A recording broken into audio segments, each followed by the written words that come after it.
Alhamdulillahirrabbilalamin. Allahumma sholli ala Muhammad wa ala ali Muhammad, amma ba'd. Perkenalkan, nama saya Rizka Taibah, mahasiswa baru Universitas Islam Negeri Syarif Hidayatullah Jakarta, Fakultas Ekonomi dan Bisnis, Program Studi Ekonomi Syariah. Dampak pandemi COVID-19 terhadap ekspor dan impor di Indonesia.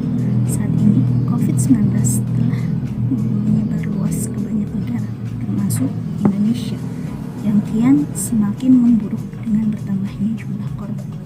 Hanya dalam waktu 3 bulan, pandemi COVID-19 telah menyebar dan berdampak luas ke banyak negara, termasuk Indonesia, dan hanya menginfeksi atau membunuh jutaan manusia, yang menyebabkan manusia dan segala jenis barang tak lagi bebas berlalu lalang masuk keluar baik ke dalam maupun keluar negeri.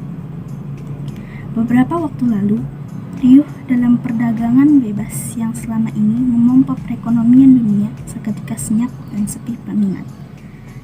Rantai pemasukan global pun kacau dalam beberapa negara, tentu akan mengganggu produksi dan konsumsi masyarakat. Dalam teori produksi secara umum menerangkan hubungan antara tingkat input yang digunakan dalam proses produksi dengan tingkat output yang dihasilkan.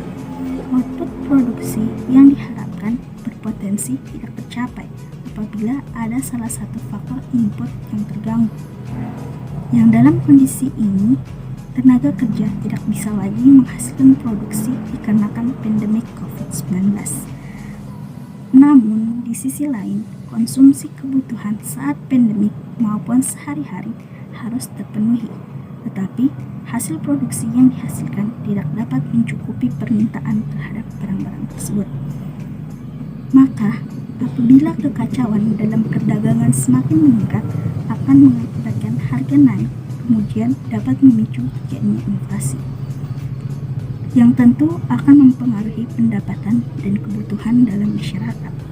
Beberapa negara mengekspor barang yang mereka produksi sebelum terjadinya pandemik ini hingga dapat berhasil mencapai pendapatan dan nilai pajak yang diharapkan. Namun, selang memasuki tahun 2020, kini mulai pudar atas pencapaian dan kelancaran dalam mengekspor maupun impor akibat kedatangan virus yang tidak diundang. Negara yang menjadi tujuan utama pasar ekspor Indonesia seperti China, Amerika Serikat, India, Singapura, dan lain-lain mengalami kontraksi ekonomi berakibat pada kontraksi permintaan penduduk Indonesia yang selama ini diekspor. Sektor ekspor dan impor Indonesia menurun akibat efek wabah COVID-19. Seperti yang diketahui, kegiatan ekspor dan impor Indonesia menurun terutama ke China.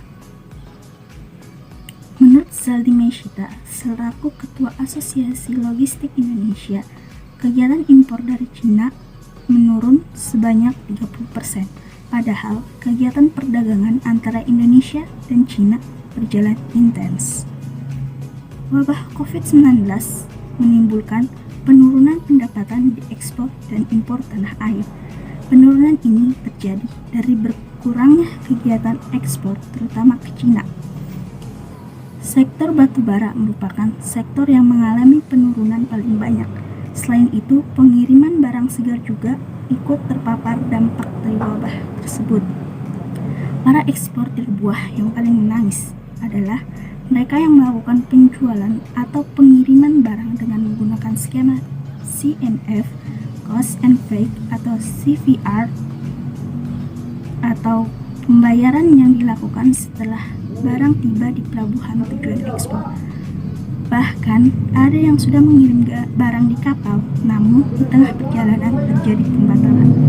Tak hanya impor, beberapa produk ekspor Indonesia ke China juga berpotensi melemah. Secara otomatis, negeri tirai bambu tersebut akan mengurangi jumlah permintaannya. Terlebih lagi secara global, banyak pabrik di China yang mengurangi produksi karena penduduk tidak bisa bekerja akibat virus COVID-19 ini. Pada kenyataannya, tidak semua produk impor mengalami penghentian. Impor elektronik sampai saat ini masih berjalan kecuali hewan hidup dan buah-buahan. Larangan impor ini diambil untuk mengantisipasi penyebaran virus corona dari hewan.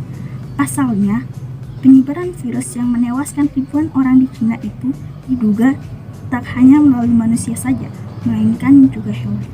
Pemerintah harus benar-benar memperhatikan dampak dari virus corona ini, karena Cina merupakan mitra dagang Indonesia. Virus corona yang semakin menyebar memberikan dampak perlahan tapi pasti, terutama pada perekonomian Indonesia. Jadi, kesimpulan dari materi tersebut adalah bahwa karena adanya virus COVID-19 menyebabkan perekonomian di Indonesia menurun drastis, terutama ekspor dan impor di Indonesia. Karena virus COVID-19 ini tidak hanya membahayakan nyawa jutaan manusia, tetapi juga dapat berpengaruh bagi ekspor dan impor di Indonesia. Selain itu juga, apabila kekacauan dalam perdagangan semakin meningkat, akan mengakibatkan harga naik, kemudian dapat memicu terjadinya inflasi, yang tentu akan mempengaruhi pendapatan dan kebutuhan masyarakat. Telah tadi sedikit pemaparan materi dari saya, lebih dan kurangnya mohon dimaafkan. Wabillahi taufiq wal hidayah. Wassalamualaikum warahmatullahi wabarakatuh.